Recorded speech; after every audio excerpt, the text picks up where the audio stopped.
नमस्कार दोस्तों हमारे देश में लोगों को मुक्ति की बहुत चाहत होती है। मुक्ति के बारे में बहुत ज़्यादा सोचते हैं। शायद हमारा देश दुनिया का सबसे दुखी परेशान देश है, इसलिए शायद यहाँ के लोगों को मुक्ति में बहुत ज़्यादा इंटरेस्ट होता है। तो मुक्ति के बारे में ही मैं इस वीडियो में बात करूँगा। और वीडियो की शुरुआत में मैं कबीरदास का एक जो दोहा है कि आशा तृष्णा न मरी, मरी मरी गया शरीर।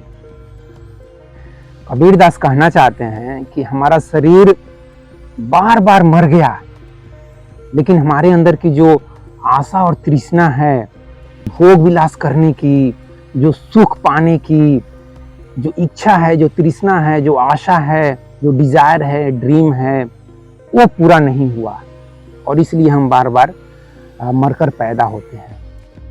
सच पूछो तो यही चीज, चाहे वो कृष्ण हो, चाहे गौतम बुद्धा हो, चाहे महावीर हो, चाहे धर्म और अध्यात्म क्षेत्र के जितने भी पंडित हों, ज्ञानी हों, आचार्य हों, गुरु हों, बाबा हों, सबने यही बातें की है जो कबीरदास ने इस दोहे में कहा है, आशा तृष्णा न मरी, मरी मरी गया शरीर। अब सवाल यह पैदा होता है कि क्या ये बात सचमुच सही है कि हमारे अंदर अगर कोई आशा तृष्णा रह जाती है तो हमको दोबारा पैदा होना पड़ता है।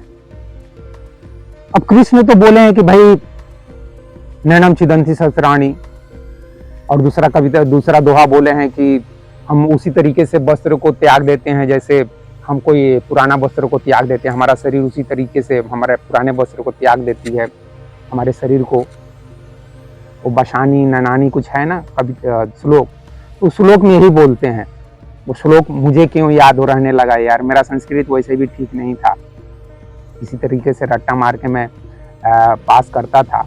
नहीं, संस्कृत चलो ठीक था कि नंबर आ जाते थे, रट्टा मारने मतलब किशोरावस्था में रट्टा मारने की भी अच्छी खासी थी शक्ति, अब तो नहीं है। तो लेकिन ये फेमस है, सभी लोग जानते हैं कि हम वस्त्र जिस तरीके से नया वस्त्र पहनते हैं उसी तरीके से हम शरीर भी नया ग्रहण कर लेते हैं मरने के बाद। ये इंडिया के मैं समझता हूँ कि जितने भी हिंदू हैं 99% लोगों को यार ये मालूम है कि हम पुराना शरीर को छोड़ के नया शरीर धारण करते हैं जब हम मरते हैं। अब सवाल यह पैदा होता है कि हम क्यों धारण करते हैं, नया शरीर क्यों हम धारण करते हैं।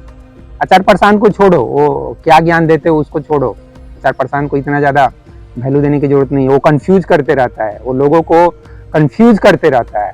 सच पूछो तो यही है, उसकी बातें ना तो क्लियर होती है, ना बातें प्रैक्टिकल होती है, फालतू की बकवास करना। ठीक है, तो आचार्य प्रशांत को छोड़ो, उनके अंधभक्त जो लगे पड़े हैं कि आचार्य प्रशांत बहुत अच्छा ज्ञान दे रहा है, उसको लगे पढ़ने दो। मुझे उनके अंधभक्तों से नहीं आचार्य प्रशांत में कोई ज्यादा इंटरेस्ट नहीं। तो अब व्यक्ति जब मरता है तो क्या वो नया शरीर धारण करता है, उसको नया शरीर नेचर दे देती है? अब ये सवाल है। अब दोस्तों ये सवाल का जवाब, परफेक्ट जवाब कौन देगा? कृष्ण ने तो बोल दिया भागवत गीता में कि हाँ हमको नया शरीर मिलता है, लेकिन क्या कृष्ण की ये बात सही है? क्या बोला जाए, गलत भी हो सकती है, सही भी हो सकती है। लेकिन एक बात तो आप मानोगे ना कि हर एक व्यक्ति भोग विलास हो, चाहे पैसा, पावर, स्टेटस, ये सब की जो इच्छा है, जो डिजायर है, वो पूरा करना चाहता है, मैक्सिमम लेवल तक पूरा करना चाहता है, जिसके बारे में प्रेमजीत सिरोही अपना संपूर्ण समाधान की व्यवस्था लाने वाले हैं। इसमें हर एक व्यक्ति की हर एक ख्वाहिश तुरंत पूरा किया जाएगा, चाहे वो कोई भी ख्वाहिश हो, चाहे वो खाने पीने की हो, भोग विलास करने की हो, घूमने फिरने की हो, मोबाइल की हो, एरोप्लेन में हो घूमने की, कुछ भी मतलब अपना नहीं होगा लेकिन वो अवेलेबल रहेगा। जैसे हमको अगर स्विट्जरलैंड जाने की इच्छा है तो प्रेमजीत सिरोही जी हमको टिकट भेज देंगे कि भाई आप जाइए, अपने अकेले चाहे अपने फैमिली के साथ घूम फिर के आइए। चाहे हमको कोई लड़की के साथ शारीरिक संबंध बनाने की इच्छा है तो प्रेमजीत सिरोही जी हमको मनपसंद जैसा हम डिमांड करेंगे वैसा, ऐसा वो बोलते हैं कि ऐसा व्यवस्था हम लाना चाहते हैं। अब यार ये प्रेमजीत सिरोही के साथ भी मैं एग्री नहीं करता हूँ यार, वो भी ऐसे ही फालतू लगता है कि उसका संपूर्ण समाधान भी ऐसे ही 2 कौड़ी का समाधान है, वो भी समाधान होने वाला नहीं। एनीवे, तो हम मरने के बाद दोबारा पैदा होते हैं या नहीं होते हैं ये तो अलग प्रश्न है, लेकिन ये बात तो सही है ना कि हम जीते जी अपनी लगभग सभी इच्छाओं को पूरा करना चाहते हैं, चाहे वो भोग विलास हो, चाहे ज्ञान प्राप्ति की हो, चाहे कोई इमोशनल संतुष्टि हो, मतलब हर एक चीज के मामले में हम संतुष्ट होना चाहते हैं। लेकिन अगर हम संतुष्ट नहीं हो पाते हैं किसी चीज के मामले में, तो अगर नेचर हमको दोबारा पैदा करती है तो इसमें दिक्कत क्या है यार? मान लो तुम्हारा सेक्सुअल डिजायर पूरा नहीं हुआ, या मान लो तुम्हारे अंदर पैसा कमाने का जो इच्छा है वो पूरा नहीं हुआ, या मान लो तुम्हारा पॉलिटिकल जो पावर है, पॉलिटिकल जो प्राइम मिनिस्टर बनने की या प्रेसिडेंट बनने की ऐसा कुछ इच्छा है वो पूरा नहीं हुआ, या तुम्हारे अंदर डिजायर है आईएएस आईपीएस बनने की और तुम बस एसडीएम बन के ही रह गए, तो मेरा कहने का मतलब इसमें दिक्कत क्या है? कोई दिक्कत नहीं है। दोबारा अगर पैदा, मतलब नेचर तो ये अच्छा है ना यार, तुम्हारे अंदर कोई इच्छा रह गई तो उसको पूरा करने के लिए मौका दे रहा है, पूरा करो दोबारा फिर। और इसलिए दोस्तों मैं कहना चाहता हूं कि यार नेचर में अगर ऐसा सिस्टम है जैसा हमारा अध्यात्म कहता है, झूठा ही सही, अगर ये अध्यात्म ऐसा हमको ज्ञान दे रहा है 5000 साल से, श्री कृष्ण ने इस चीज की शुरुआत की है, तो इसमें कोई नुकसान नहीं है यार। मतलब ये तो बहुत अच्छा है ना कि तुम्हारे अंदर कोई चीज की इच्छा अधूरी रह गई, ज्ञान की इच्छा हो, भोग विलास करने की इच्छा हो, कर्म करने की इच्छा हो। मान लो तुमको किताब लिखने की इच्छा है तो तुम 4 ही किताब लिख पाए, जैसा कि मैं 4 ही किताब लिखा, उतना ही में मुझे संतुष्टि हो गया। तो तुम्हारे अंदर अगर ये संतुष्टि नहीं हो पा रही है तो तुमको मौका दे रहा है, तो अच्छा बात है ना, मेरे समझ से तो ये अच्छा बात है। या दुनिया में जितने भी लोग हैं उन सबसे पूछो, जो जिनके अंदर थोड़ी भी बुद्धि विवेक है, थोड़ी भी समझदारी है, तो जरूर कहेगा हाँ यार ये तो अच्छा सिस्टम है। अगर दोबारा मौका मिल रहा है हमको अपनी इच्छा को पूरा करने का, तो बहुत अच्छा सिस्टम है, मौका मिलना चाहिए और उसको इच्छा को पूरा करना चाहिए। और इसलिए दोस्तों मैं यह भी बात कहना चाहता हूं कि आप इसी लाइफ में जितना हो सकता है अपनी इच्छा को, जो भोग विलास है, चाहे ज्ञान है, चाहे कर्म है, जो कुछ भी इच्छा है, चाहे पावर, पैसा, प्रेस्टीज, स्टेटस, जो कुछ भी इच्छा है, उसको पूरा करने की आप भरपूर कोशिश कीजिए। जैसा कि हरिवंश राय बच्चन जी ने कहा है कि कोशिश करने वालों की कभी हार नहीं होती है, तो मैं मानता हूं कि हार भी हो जाती है, तो क्या फर्क पड़ता है यार, तुमने अपने इच्छा को पूरा करने का कोशिश तो किया ना। कोशिश करना ही कम बात नहीं है यार, कोशिश ही कर लो। आईएएस बनने की इच्छा है, कोशिश कर लो। आईआईटी एग्जाम पास करने की इच्छा है, कोशिश कर लो। प्रधानमंत्री बनने की इच्छा है, कोशिश कर लो। प्रेसिडेंट बनने की इच्छा है, कोशिश कर लो। एमएलए एमपी जो कुछ भी इच्छा है उस इच्छा को पूरा कर लो, कोशिश कर लो। पूरा हो चाहे ना हो, कोशिश कर लो। कोशिश करने से कामयाबी मिली तो ठीक, बल्ले बल्ले, नहीं मिली तो फिर से कोशिश करो। अब तुम कहोगी यार दुनिया में इतना दुख है, इतना तकलीफ है, इतना ये है, उतना परेशानी है, ये है, वो है, इतना पोल्यूशन है, इतना गर्मी है, ये है, सर्दी है, मतलब 10 तरह की समस्याएं गिनाने लगे। अरे भैया जब 10 तरह की समस्या गिना रहे हो तो सेम टाइम तुमको ये भी सोचना चाहिए कि तब इसी एक ही लाइफ में अपनी सारी इच्छाओं को पूरा कर लेते हैं। जितना हुआ उतना हुआ, नहीं हुआ तो भगवान को नमस्कार कर लेते हैं कि भैया मेरी बस इतनी ही क्षमता थी, इतना ही मैं कर पाया, मुझे दोबारा पैदा होने की इच्छा नहीं है। ऐसा अपने अंदर से, अपने दिल से, अपनी आत्मा से ऐसे बोल दो ना भगवान को। तुम कोई आइंस्टीन हो, तुम कोई कृष्ण हो, मतलब तुमको क्यों ये अस्तित्व क्यों चाहेगा दोबारा पैदा करना? अरे आइंस्टीन को, न्यूटन को, कृष्ण को, गौतम बुद्धा को दोबारा पैदा करने के लिए अस्तित्व प्रयास भी करेगा कि अरे भैया ये आइंस्टीन को पैदा करेंगे तो ये क्वांटम एनर्जी के बारे में कुछ नया सिद्धांत देगा। जैसे E=mc² का फॉर्मूला दिए, पदार्थ और ऊर्जा को कनेक्ट कर दिए कि पदार्थ ही ऊर्जा है, ऊर्जा भी पदार्थ बन सकती है, दोनों एक दूसरे में कन्वर्ट हो सकता है। तो इतने डेप्थ में जाके सोचने वाला व्यक्ति, यार भगवान भी खुश हो गए होंगे, क्या बात है आइंस्टीन बेटा, शाबाश। जीसस को बेटा बोले होंगे कि नहीं बोले होंगे मालूम नहीं, कृष्ण को बेटा बोले होंगे कि नहीं बोले होंगे मालूम नहीं, लेकिन आइंस्टीन साहब को तो जरूर बोलेंगे शाबाश, तुमने क्या डिस्कवरी किया है, क्या इन्वेंशन किया, क्या फॉर्मूला बनाया है, यार मानना पड़ेगा, फक्र है तुम्हारे ऊपर।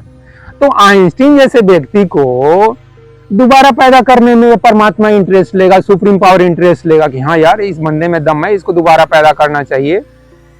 कृष्ण में इंटरेस्ट लेंगे, गौतम बुद्धा में इंटरेस्ट लेंगे कि भाई तुम जाओ थोड़ा आध्यात्मिक ज्ञान दो, लोगों को आध्यात्मिक शांति दो, आत्मा परमात्मा के बारे में थोड़ा सा अच्छे से समझाओ। तो कृष्ण और गौतम बुद्धा को पैदा करने में इंटरेस्ट लेंगे, आइंस्टीन और न्यूटन को पैदा करने में इंटरेस्ट लेंगे। बाकी ये जो 99.9% लोग हैं, लुल्लू पुंजू झुन्नू लाल जैसा आचार्य प्रशांत बोलते हैं ना दूसरे को झुन्नू लाल, मैं आचार्य प्रशांत को ही बोलता हूँ झुन्नू लाल। आचार्य प्रशांत क्या है, एक झुन्नू लाल टाइप का दो कौड़ी का गुरु है, और उसको उसके अंधभक्त लोग महान एकदम महान गुरु बना के बैठे हुए हैं। तो ये जितने भी झुन्नू लाल हैं 99% लोग, उसमें से मैं भी एक हूं। मैं ये नहीं कहता हूं कि मैं आइंस्टीन के लेवल का हूं या कृष्ण के लेवल का हूं, ठीक है। तो ये 1% लोगों को ये अस्तित्व दोबारा पैदा करने में इंटरेस्ट भी लेगा, 99% को कोई इंटरेस्ट नहीं है यार ये भगवान को पैदा करने में, अस्तित्व को, ठीक है। तो तुम इस भगवान के लिए, इस परमात्मा के लिए, इस ईश्वर के लिए, इस अस्तित्व के लिए, इस एग्जिस्टेंस के लिए झुन्नू लाल के जैसे हो, दो कौड़ी के इंसान। जैसे मैं एक दो कौड़ी का इंसान हूं, उस तरह से तुम भी दो कौड़ी के इंसान हो। 99% को मैं बोल रहा हूं, दो कौड़ी के इंसान हो। तुमको पैदा करने में इस परमात्मा को कोई इंटरेस्ट नहीं है, तो तुमको तो ऐसे चुटकी में मुक्ति दे देगा, जाओ भागो, जाओ, ऐसे बोल देगा तुमको, ठीक है। तो इतना ज्यादा डरो भी मत कि यार हमको मुक्ति नहीं देगा। अरे तुमको ऐसे परमात्मा गेट आउट करना चाहता है, लेकिन तुम बोलते हो नहीं भगवान मुझे यार वो लड़की चाहिए थी, मुझे यार वो एमएलए का पोस्ट चाहिए था, मुझे यार आईएएस बनना था, मुझे यार ये बनना था, मुझे ये बनना था। तो परमात्मा क्या करे, नेचर क्या करे, बोला ठीक है जा एक बार और ट्राई करके आ जा। तो एक बार और ट्राई के चक्कर में तुम पैदा हो जाते हो और तुमको लगता है कि भगवान तुमको पनिशमेंट दे दिया। अरे भगवान क्यों पनिशमेंट देगा, बात को समझो। जो कबीरदास ने बोला है आशा तृष्णा ना मरी, मरी मरी गया शरीर, उसी चक्कर में तुम दोबारा पैदा हो रहे हो, क्योंकि तुम्हारे अंदर वही है, मैं एमएलए नहीं बन पाया, मैं एमपी नहीं बन पाया, मैं पीएम सीएम नहीं बन पाया, मैं प्रेसिडेंट नहीं बन पाया, मैं आईएएस नहीं बन पाया, मैं अरबपति नहीं बन पाया, मैं बिल गेट्स नहीं बन पाया, मैं अंबानी नहीं बन पाया, मैं अपने बेटे की शादी में 5,000 करोड़ रुपए खर्च नहीं कर पाया, मैं अपने बेटे की शादी में प्रधानमंत्री को नहीं बुला पाया, जकरबर्ग को नहीं बुला पाया और बिल गेट्स को नहीं बुला पाया। ऐसे बहुत सारे वीआईपी हैं, ये दुनिया का टॉप 100 मोस्ट वीआईपी पर्सन को नहीं बुला पाया, और मेरे अंदर इच्छा रह गई। उस चक्कर में तुम पैदा हो रहे हो, चाहे तुम एकदम गरीब से गरीब लेवल पे क्यों ना हो, चाहे वो मेरे पिताजी मेरे माताजी ही क्यों ना हो, मेरे पिताजी इच्छा केवल एक ऑफिसर लेवल की नौकरी ही क्यों ना हो, वो इच्छा पूरा नहीं हो पाया, मेरे पिताजी के अंदर में ये डिजायर रह गई होगी, मैं समझता हूँ कि रही है, तो उस डिजायर के चक्कर में पैदा हो जाता है भाई। कोई भी, चाहे वो मेरे दादाजी हो, मेरा पिताजी हो, चाहे मैं हूँ, चाहे मेरी वाइफ है, चाहे मेरा बेटा है, चाहे दुनिया के जितने भी लोग हैं 800-900 करोड़, पॉपुलेशन 1000 पहुंच गया कि क्या मालूम नहीं, तो इस चक्कर में पैदा हो रहे हो। तो कबीरदास ने जो बोला है आशा तृष्णा न मरी, मरी मरी गया शरीर, कोशिश यही करो कि तुम्हारे अंदर जो कोई भी भोग विलास करने की हो, कर्म करने की हो, या पावर पैसा प्रेस्टीज की इच्छा हो, शेयर मार्केट से करोड़पति अरबपति बनने की इच्छा हो, जो कोई भी इच्छा हो, वो इच्छा को 99% तक पूरा करने की कोशिश करो, एक ही लाइफ में पूरा करने की कोशिश करो यार। क्या है बार बार पैदा हो रहे हो एक ही बार में। मैं तो अस्तित्व से कहता हूँ मुझे यार मेरा हो गया काम, मैं कर लिया, जो कुछ भी जितना बोलने का मन है बोल लिया, जितना भाषण प्रवचन जो भी लिखने बोलने का मन किया सब बोल दिया यार, हो गया, दोबारा पैदा करने की जरूरत नहीं है। वैसे भी मैं लुल्लू पुंजू टाइप का हूँ, झुन्नू लाल टाइप का हूँ, वैसे भी आचार्य प्रशांत के जो अंधभक्त है मुझे झुन्नू लाल भी नाम रखे है, मैं झुन्नू लाल टाइप का ही एक दोस्त हूँ, मैं तो गुरु भी नहीं बोलता हूँ। तो मेरा तो हो गया, जितना खाने पीने सेक्स और ये क्या होता है ना, जो कुछ भी पढ़ाई लिखाई भोग विलास कर्म ज्ञान कर लिया, जितना मन हुआ कर लिया, बाकी मैं अस्तित्व के ऊपर छोड़ दिया, तेरा मर्जी, पैदा करना है तो कर देना, नहीं पैदा करना होगा तो मत करना। मेरे को दोनों में खुशी है, दोनों में शांति है। पैदा करो तब पर ही मजे मजे करेंगे, जैसे अभी मजे कर रहे हो वैसे फिर से मजे करेंगे, नहीं पैदा करोगे कोई दिक्कत नहीं है। तो मैं समझता हूँ इस स्थिति में जब आप पहुंच जाते हो पैदा करो तो भी ठीक, नहीं पैदा करो तो भी ठीक। वही स्थिति समझ लो तो समाधि की स्थिति है। सम मतलब बराबर हो गए, बैलेंस्ड हो गए, न मुझे यस न नो, न्यूट्रल हो गया, मैं जीरो स्टेट में पहुंच गया, शांत स्टेट में। जीरो थोड़ा अच्छा नहीं लगता है, शून्य आदमी को अच्छा नहीं लगता है, तो मैं शांति संतुष्टि इस अवस्था में पहुंच गया। और जो व्यक्ति शांत संतुष्ट अवस्था में पहुंच जाएगा उसको क्यों नेचर दोबारा पैदा करेगा। जो व्यक्ति पीरियोडिक टेबल में होता है ना, लास्ट रो, आर्गन और हीलियम वाला जो ग्रुप है, जिसके आउटर ऑर्बिट में 2 या 8 इलेक्ट्रॉन हो गए, जिसको कोई रिएक्शन करने की इच्छा नहीं है, उसको क्यों जबरदस्ती नेचर रिएक्शन करवाएगा। उसके पास है ना बाकी ग्रुप्स के एटम, हाइड्रोजन से लेकर क्लोरीन फ्लोरीन वाला ग्रुप तक, वो सबको आपस में रिएक्शन करवाते रहेगा। बाकी ये ग्रुप को छोड़ो, हटाओ ये सब, चाहे वो गौतम बुद्धा हो, चाहे कृष्ण हो, चाहे कबीर हो, जाओ तुम लोग एक ग्रुप में पहुंच गए, तुम लोग के बाहर में 8 इलेक्ट्रॉन हो गया, जाओ तुम लोग आउट हो जाओ। तो यार 99% लोग संतुष्ट नहीं हो पाते हैं और उनके अंदर कोई इच्छा रह जाती है कुछ ना कुछ करने की, इस चक्कर में वो पैदा होते हैं। तो अपनी इच्छा को मैं तो यही कहूंगा कि मैं जैसे एक आम इंसान हूं और मैंने कोई बहुत बड़ा काम किया नहीं है, आपको मालूम है बहुत बड़ा काम किए रहता तो अब तक फेमस हो जाता ना। तो मैं जैसे एक आम इंसान हूं और मैं कहता हूं कि मैं 99.9% संतुष्ट हो गया, शांत हो गया, उसी तरीके से आप भी संतुष्ट शांत हो सकते हो यार। जो कुछ भी खाने पीने ऐश मौज करने की इच्छा है, खा पी के मस्त हो जाओ, बस काम खत्म, मुक्ति मिल गई। तो इस वीडियो में बस इतना ही दोस्तों। इस वीडियो को देखने के लिए आपको बहुत बहुत धन्यवाद। और आप इस वीडियो के बारे में कुछ कमेंट करना चाहते हो या अपनी इच्छा को, अपनी समझ को, जो कुछ भी आप जानते हो, वेद पुराण उपनिषद वेदांत जो कुछ भी आप पढ़े हो या जिनको भी सुने हो, कृष्ण से लेकर ये कृष्ण मूर्ति या ओशो या आचार्य प्रधान, जिसको भी सुने हो, उसकी अंडरस्टैंडिंग के आधार पे, अपने अंडरस्टैंडिंग के आधार पे, अपने अनुभव के आधार पे कमेंट में लिखो कि यार मेरे को तो ऐसा लगता है कि ऐसा होता होगा, लिखो। वैसे फाइनल जो ट्रूथ है वो भविष्य में पता चलेगा यार। क्वांटम एनर्जी फील्ड जब उसके थ्योरी मालूम पड़ेंगे तब ठीक से मालूम पड़ेगा। हमारे बॉडी में कोई जब मरते हैं तो क्या हो रहा है, उसके आत्मा पे कुछ चिप लगाना पड़ेगा, कुछ एनर्जी चिप लगाना पड़ेगा, ऐसा कुछ होता है क्या। तो उस समय ठीक से मालूम पड़ेगा कि ये आत्मा परमात्मा का चक्कर क्या है, ये अध्यात्म जो कुछ भी बोलता है वो सब बकवास है। तो ये साइंस और टेक्नोलॉजी परफेक्टली बताएगा कि ये जो कुछ भी धर्म और अध्यात्म इतने सारा 5000 साल से बक रहा है, बोल रहा है, प्रवचन दे रहा है, ज्ञान दे रहा है, उस ज्ञान में कुछ दम है या ऐसे ही बकचन है, ऐसे ही बकवास है, ऐसे ही बकौती है। एनीवे दोस्तों, इस वीडियो को यहीं पर समाप्त करता हूँ। जय हिंद, जय भारत और जय विश्व, जय भगवान। Thank you very much friends.